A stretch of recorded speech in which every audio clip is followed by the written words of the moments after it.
Siamo con Penso Luigi per Veneto Città che Legge, giusto? Esatto. Oggi c'è un incontro all'Università Popolare, racconta. Sì, allora l'incontro era previsto nel caffè al Duomo, però lì c'è un po' di vento, le condizioni del tempo ci hanno un po' costretto a spostarsi qui nella sede dell'Università Popolare. Oggi è un evento di riscaldamento per la maratona di lettura 2022 che si tiene domani, venerdì 30 settembre, in tutte le città del Veneto, e anche Chioggia aderisce, e noi come Università Popolare e Proloco abbiamo proposto al nostro comune di poter iniziare una cosa che per noi era nuova, il caffè letterario, cioè portare la lettura nei caffè di Chioggia. Il caffè a Chioggia è sempre stato un luogo in cui l'incontro, in cui era giusto portare delle storie, portare delle letture ci sembrava una cosa positiva, quindi.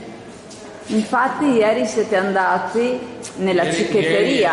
Esatto, nel Mar delle Storie presentava presso la cicchetteria di Nino Fiso le prime letture di riscaldamento, e loro saranno con noi domani alle 5, inizieranno loro presso il museo e noi alle 5:30 presso il caffè Corsino nel granaio di Chioggia, perché l'evento di domani lo abbiamo chiamato il caffè letterario, un granaio pieno di libri.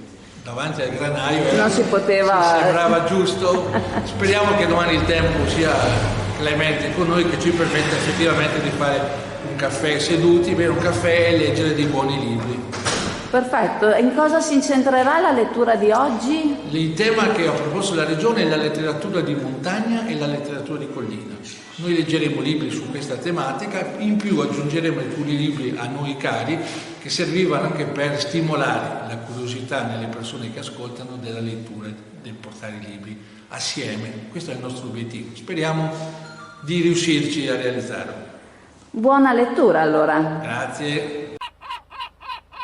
Allora, siamo alla CAM, questa che vedete, questa bestia che vedete è una ragosta da 3 kg, questo solo per mostrarvi una parte della commercializzazione che c'è da CAM, che praticamente è il primo in Italia sia come quantità sia come qualità. Ci sono tantissime varietà di crostacei da tutte le parti del mondo, quindi quando noi vi mostriamo lo spot, quello del negozio, della vetrina, la vetrina è solo una piccola parte del fatturato qui della CAM, che è una delle aziende del pesce più grande, non solo di Chioggia ma praticamente all'interno del territorio nazionale.